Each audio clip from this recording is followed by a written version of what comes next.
Hope of the Nigerian youth. Hope of the Nigerian youth.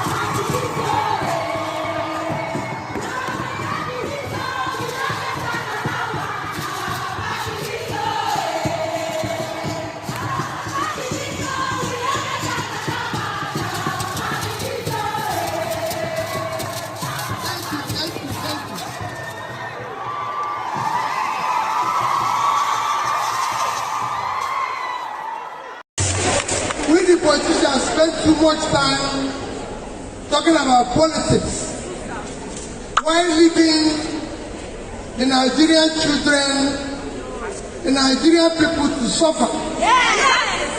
That's not what I'm here for. I'm here to support what you're doing. I'm here because for the future of this country, we need to invest in you.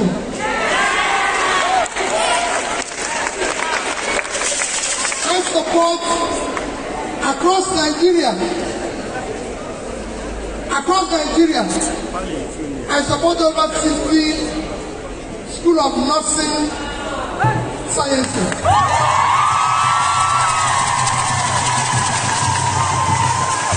I'm here today. On Wednesday, I'm going to be somewhere in Nigeria in a School of Nursing Sciences. Next Monday, I'm going to be somewhere in similar school, and I can go on and on. 52 weeks of the year, every week, I must visit a school, a hospital.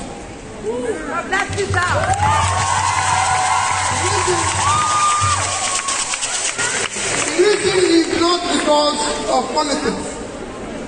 Because people think it's because of politics. No. I've done this before I entered into politics. I've challenged every politician. I have been in every troubled part of the world before I entered into politics. Life without support or help to humanity is not worth living. You waste everybody's time. Father didn't ask me to come back. None of you called me to come back. I was one who called Father last night. I said, Father, I'm coming to your school today. I say yes. I'm coming to your school today. I need to come, and I said I'll be coming at least once a year. This is Mr. Peter Obi earlier today in a nursing school in Benin. You can see the love, you can see the celebration, you can see how enthusiastic they are to see him. There is something you need to understand. Most of the people you see here, they were not able to vote during the last election because they were not up to 18 years of age. I am sure majority of them have turned 18 years of age. Before the 2027 presidential election, many of them will also turn 18 years. You see how Mr. Peter Obi is building alliance? Mr. Peter Obi is building alliance with the ordinary Nigerians, while other politicians are building alliance with their fellow corrupt politicians. This is why he's different from every other politicians in Nigeria. This is the man some persons are asking to become a vice president to an old fella. On a serious note, the people that are asking Mr. Peter Obi to deputize Atiku Abubakar should all face firing squad because what they are saying is a treasonable offense. And of course, you can only get things like this in Nigeria where evil thrives, where the good are hidden, where people that are competent, people with great expertise, they are not given an opportunity to showcase their talent. They are not given an opportunity to thrive. If Nigeria is a functional society, Someone like Mr. Peter Obi should be the kind of people that should be leading the hem of affairs in this country. They should be the kind of people that should be managing the resources in this country. Mr. Peter Obi is likable, and he doesn't even need to pay for people to like him. There is something about this man that gets him attracted to the common Nigerians, and this is because of his empathy and compassion. This is one thing that is lacking in most of Nigerian politicians. They don't know how to feel the pulse and the pains of the people. They don't know how to get in touch with the people. Majority of Nigerian politicians are cut off from the reality. They seem to be living in an alternate Nigeria where they suffer no insecurity, where they experience no inflation, where they experience no poverty, where they experience no reduction in their quality of life. They live in an alternate Nigeria where they live in affluence. That is a disparity we have in our society, where just 1% of the population are living in affluence, whereas 99.9% of the population are living in abject poverty. That is the reason why majority of them are cut off. Even when they came from obscurity to limelight, from squalor to affluence, they don't even tend to relate to where they are coming from. In the mindset of most Nigerian politicians, they just want to get into politics so they can escape poverty, so they can escape that life of squalor, that life of penury, that life of poverty. The moment they get into office, they automatically forgot that they were once living in poverty. But this is a different scenario with Mr. Peter Obi. Peter Obi has experienced riches even when he was in the university. As a university student, Mr. Peter Obi built a bank branch. That is to show you how rich he is. Mr. Peter Obi has all the money to live a life of affluence, to live a life of luxury, to travel all over the world and enjoy his life. But Mr. Peter Obi is not moved by all of this, despite having it at his disposal.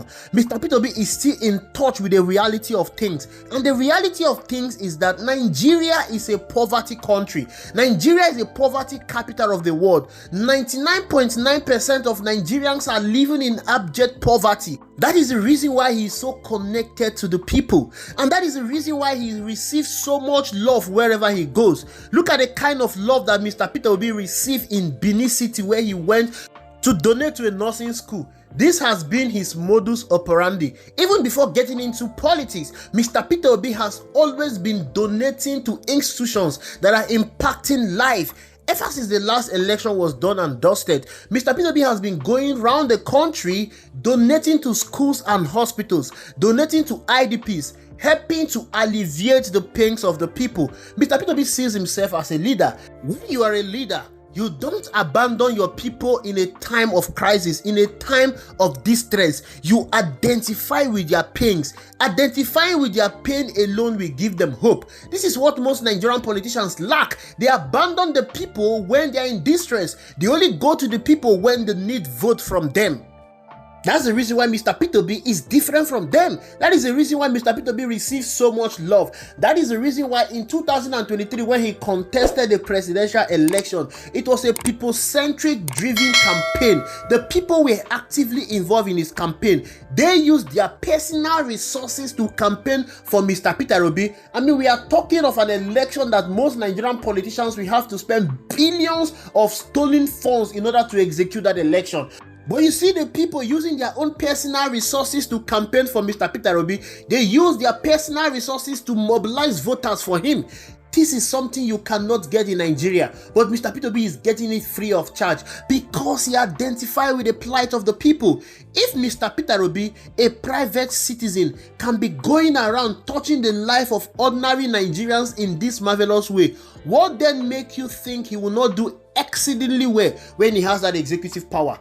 When Peter Obi was granting an interview on Channels Television, he said something. He said in 2 years, Bola Ahmed Tinubu has introduced hardship, poverty, insecurity, reduction in the quality of life of the people in 2 years. That in 2 years, he also can reverse all those things and make Nigerians to experience good life and good governance.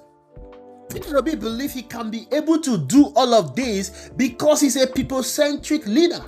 Bola Tinubu is not a people-centric leader.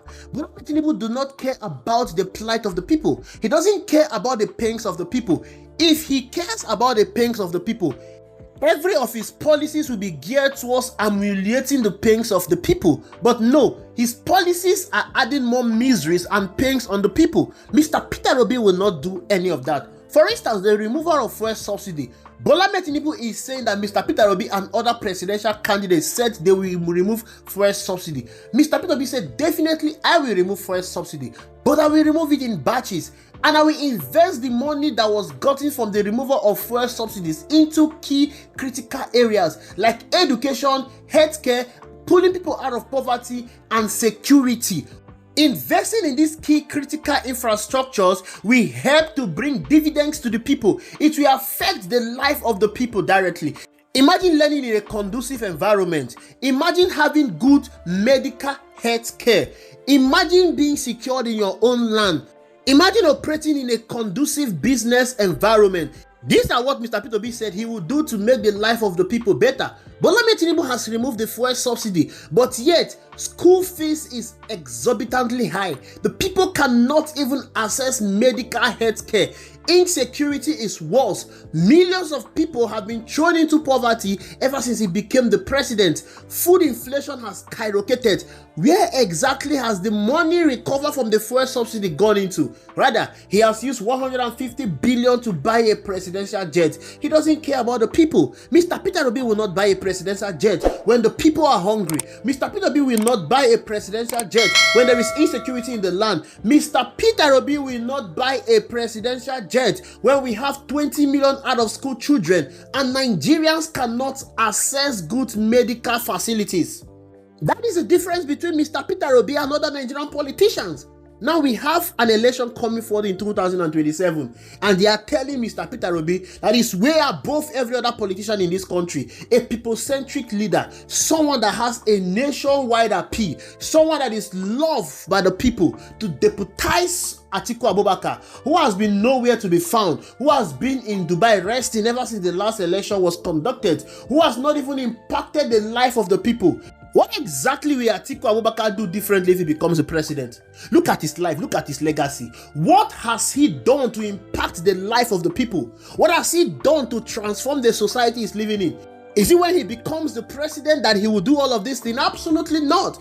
Atiku Abubakar is cut off from the reality of things. And the best thing for him to do at this point in time is that he should not distract Nigerians. Nigerians are focused, and our focus is 2027. We want to install a president that is people-centric. We want to install a president that is loved by the people and that love the people. We want to install a president that understands the problem and has the solution in this country. We want to install a president that will sacrifice his time to make Nigeria better. We don't want a perfect president. We want a president that will put in 100% effort, not a president that will go to Dubai and chill and rest when the country is burning. It's time for him to take the back seat and allow the best person to come forward, and that best person is Mr. Peter Obi.